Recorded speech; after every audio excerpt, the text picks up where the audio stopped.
You know, Violet is up 1-0. Last map, he did some, you know, some might say cheese. I hate using that word, though. It was just early aggression, and Dragon was unprepared. Yeah, it was early aggression. The build we saw Violet do was something that Sheth used to do all the time. Yep. Back, I don't know, 6-7 months ago. It was like his normal opening. I do want to say just one more point on the map. Like I say this every time I cast it. It feels to me like a Brood War map, and I love that. But I thought Brood War maps were so good, and that's what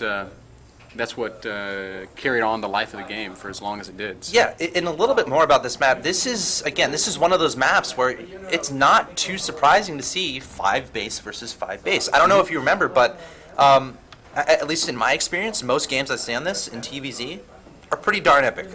Again, the reason for this, to push across the map, it's an incredibly long way. Yep. An incredibly long way. And there's also 2 choke points leading into your opponent's side of the map, so that could, you know, it makes it more difficult for the aggressor to do a lot of damage. So as I hit the Control N button, so again, this map very receptive to the longer games, as we see Dragon going for a relatively early first gas, plopping down that factory yet again, probably going to go for that reactor Hellion opening, but I bet this time he's going to be a lot more proactive with his scouting. Yeah, certainly. I wouldn't even be surprised to see him make an earlier bunker so that similar sort of roach pressure doesn't do any critical damage.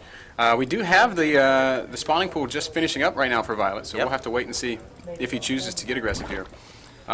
I really wonder why, if there was ever a map for Nidus Worm play, it's this map.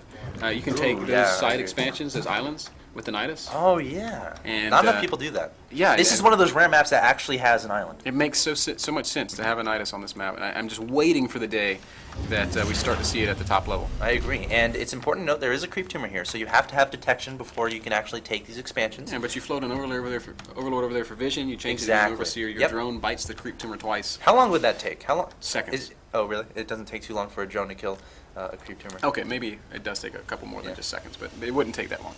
Anyway, you could just put a Nidus there and have some units kill that. Queen can come through, poke it a couple times. Big deal.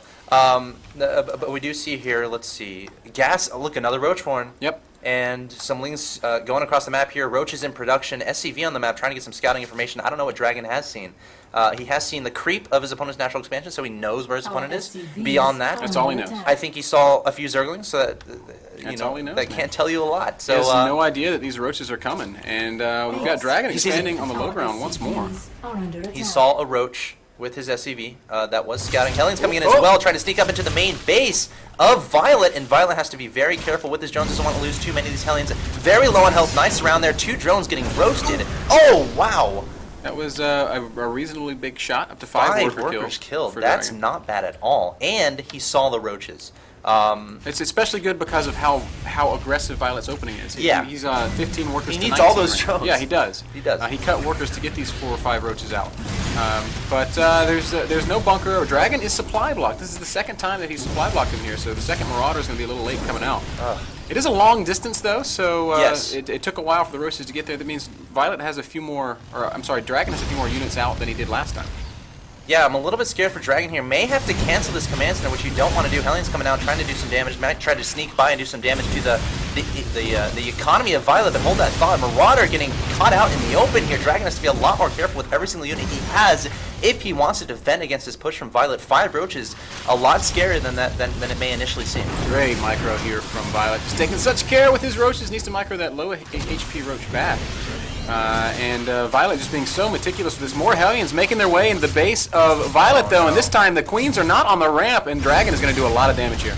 Yeah. Or he's going to get surrounded! Oh my god, great surround by Violet. Taking care of those Hellions. Roaches might even take out this command center, but it should be canceled before it goes down. It does indeed get canceled. Wow. Dragon trying to prevent that, but not able to. Has 2 Marauders on the field, though. But Violet might be very comfortable with how this is going right now. Might just return his Roaches something to try to target fire down these Marauders, and one might go down, but the Roach is going down incredibly fast. This is a best case scenario for Violet. He didn't kill as many SCVs this time. Wow. But he still killed about 5. He canceled the command center, which is just tremendous. Yes. It's going to be so long before Dragon has his second orbital up, and we still have units streaming across. Now look at these Speedlings going to come in. They're going to pick off these Marauders. Yeah, the Hellions remain. We'll be able to clean that up. And I'm wondering, How much does this game change if Dragon just initially made his command center inside his main base? It's a tremendous difference. The command center finishes. Ooh, Violet should be a little bit careful with these overlords. Doesn't want those getting killed by Marines, but I don't think any Marines are on the field. So we'll have to keep an eye on that for sure.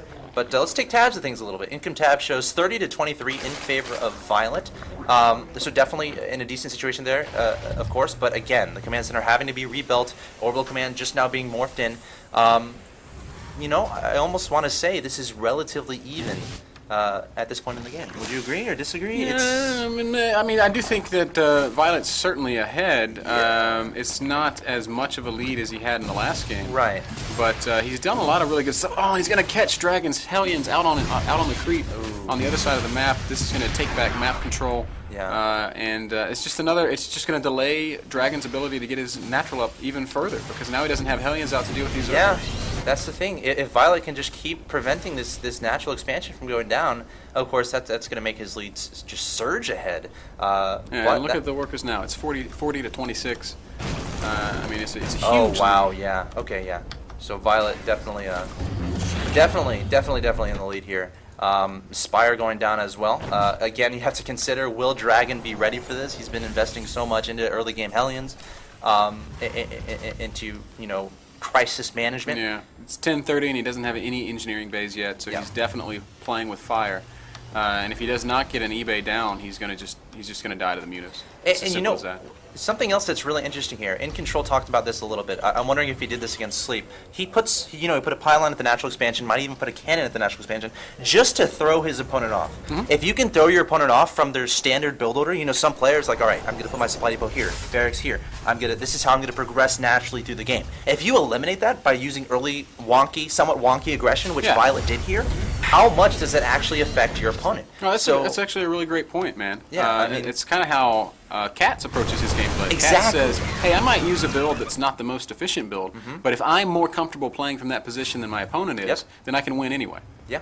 And, Dragon actually doing a decent job, keeping up in supply, but as I say, that Violet making 6 mutas, of course, saving the minerals and the gas for 6 mutas. Also, is he going to start an upgrade from that Spire?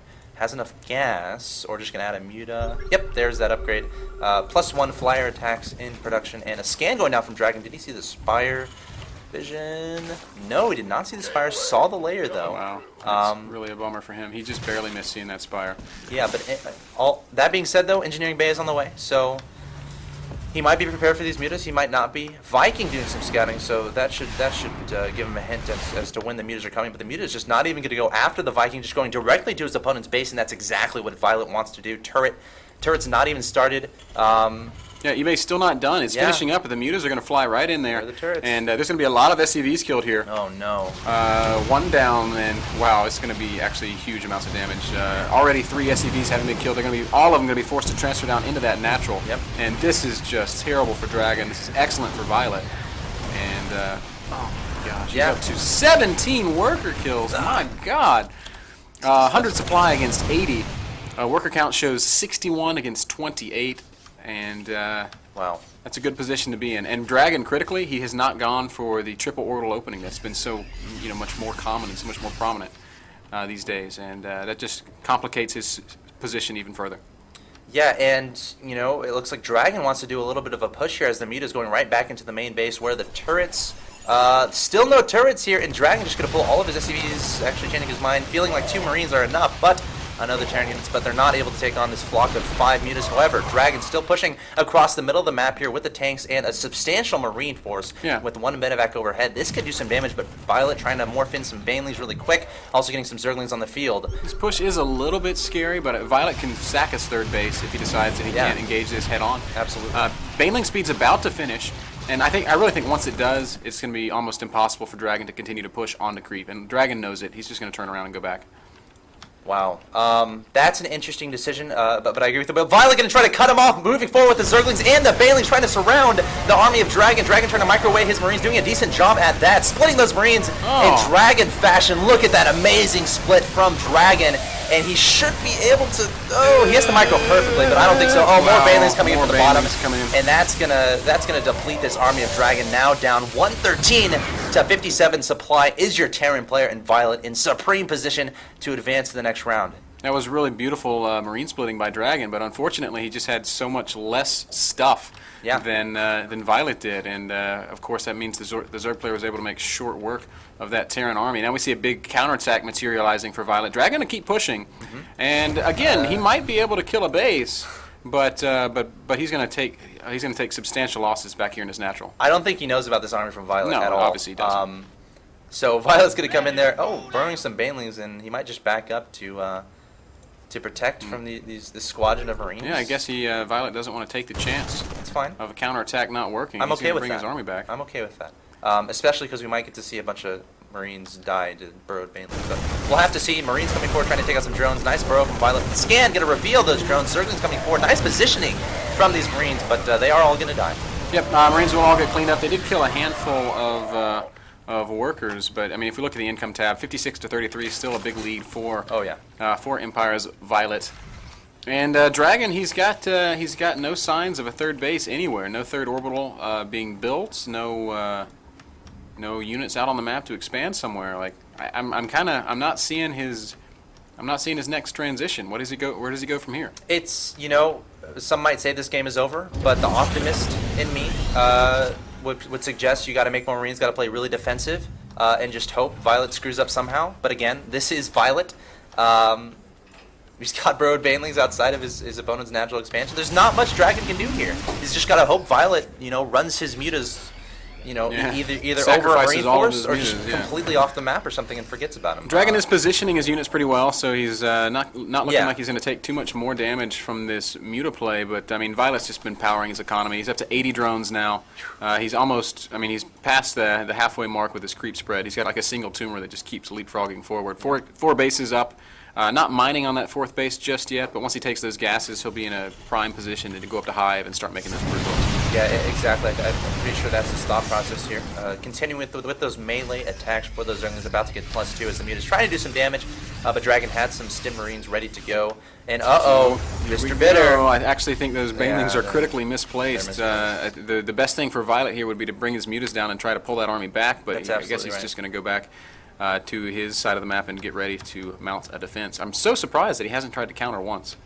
Yeah, and I think he's about to. Zerglings are poised to counter into the natural expansion. I guess he's waiting for that Terran army to get to where it's committed to attacking before doing that.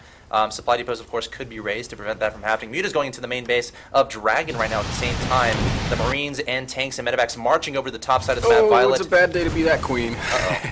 She's going to run for the hills. No banelings out on this side of the map that I can see, so this is scary. There comes the counterattack finally. Ling's going to come streaming into the natural mutas.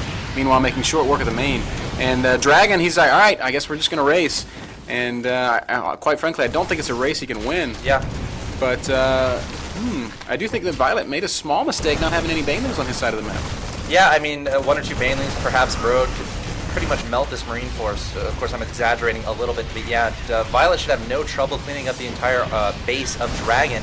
And Violet has bases, on bases on bases. He's got the entire top side of the map. So losing this main, although it's a relatively big deal, it's not a big deal at all. A couple of banelings do crash into those Marines, but you're exactly right. It's just, if you look at the supply, it's 46 supply to 153 supply. And there's just, unfortunately for Dragon, nothing that he's going to be able to do to answer the problem that is Violet. And I don't even, he doesn't have an SUV anywhere, I don't think. No, if you look at the units tab, you can see he has no SCVs out at all. 5 medevacs, 2 tanks, and 30 Marines is all that exists for Slayers, or Millennium Dragon, I should say. Yeah, not much to say here. Okay, I'm glad Dragon stayed in the game so we can see that. Of course, those Marines probably hate me for saying that, but you are so cheeky. GG, well played. Violet will 2-0 Dragon, and look damn strong in the process. That was really good. Violet's good. Yeah, that was really good. But somewhere deep inside me, I'm thinking, what if Dragon holds off that early aggression both times from Violet? Well, we'll never know. I know. What if he holds it off? What if the Zerg player invests in early aggression and it doesn't work? Well, then Terran's ahead. Yeah. But fortunately for Violet and unfortunately for Dragon, that was not the case either time. We are, guys, immediately going to kick the stage where she's going to have a word with our players. Excuse me, Dragon. I gotta get past you. 여기요. 감사합니다. Congratulations, man. And congratulations to Violet for winning his first round match against Dragon. Violet, do you want to come up here? Have a little conversation? Guys, you can give a round of applause to your winner. That's just fine. Violet, I know when I asked you yesterday, what were you most worried about going up against Sleep? You said you had to be very, very careful against him. Why was that? Sorry? You said yesterday with Sleep, you had to be very, very, with Dragon, you had to be very, very careful. Why was that? Cause many times here that he a lot of cheese. That's why. Yeah, I don't like cheese. You don't like cheese, but you do like brownies. Violet here has a secret power, and that is that his host mom made him some awesome brownies. So are they kicking in? That's secret. That's a secret. I'm sorry. Well, don't eat his brownies, guys. Violet, do you think you can take this tournament? Yeah, if I win next match, yeah, I can win that. Well, if you can win it all, I'm gonna give you this cowboy hat. Doesn't he look way better in it than I do? Do you like that hat? Yeah, I like it. All right, well, thank you so much, Violet.